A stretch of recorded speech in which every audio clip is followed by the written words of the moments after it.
പ്രിയപ്പെട്ട സഹോദരങ്ങളെ, സഹോദരിമാരെ, ജീവിതത്തിന്റെ ചില ഘട്ടങ്ങളിൽ നമുക്ക് വഴിതെറ്റാം.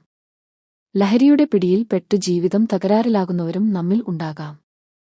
പക്ഷേ ഇന്നിവിടെ നാം ഒരു പ്രത്യാശയോടെ, ഒരു പ്രാർത്ഥനയോടെ കൂടിയിരിക്കുന്നു. മോചനത്തിനായി. ദൈവമേ, എന്റെ മനസ്സും ശരീരവും ആത്മാവും നീ സൃഷ്ടിച്ചതാണ്. ഇപ്പോൾ ഞാൻ ലഹരിയുടെ അടിമയായി നിൽക്കുകയാണ്. എനിക്ക് ശക്തി തരണമേ. ഈ ബന്ധനങ്ങളിൽ നിന്നും വിടുതൽ നേടാൻ എന്റെ ദുർബലതകളെ നീ അറിയുന്നു ദൈവമേ. എനിക്ക് ധൈര്യം തരണമേ. ഇല്ല എന്നു പറയാൻ. എന്റെ മനസ്സിൽ ശുദ്ധിയും സമാധാനവും നിറക്കണമേ. എന്റെ ജീവിതം വീണ്ടും പുനർനിർമ്മിക്കാൻ എനിക്ക് വഴികാട്ടിയായിരിക്കുക. എന്റെ കുടുംബത്തിനും എന്നെ സ്നേഹിക്കുന്നവർക്കും സന്തോഷം തിരികെ നൽകാൻ എനിക്ക് സഹായിക്കണമേ. ഇന്നു മുതൽ ഞാൻ ഒരു പുതിയ യാത്ര തുടങ്ങുന്നു. നിന്റെ കൃപയാൽ, നിന്റെ കരങ്ങളാൽ. ആമേൻ. ഈ പ്രാർത്ഥന നിങ്ങൾക്ക് സഹായകരമായെന്ന് വിശ്വസിക്കുന്നു. നിങ്ങൾ ഒറ്റക്കല്ല.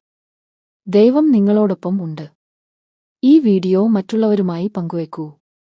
മോചനത്തിന്റെ സന്ദേശം എല്ലാവരിലേക്കും എത്തിക്കാൻ.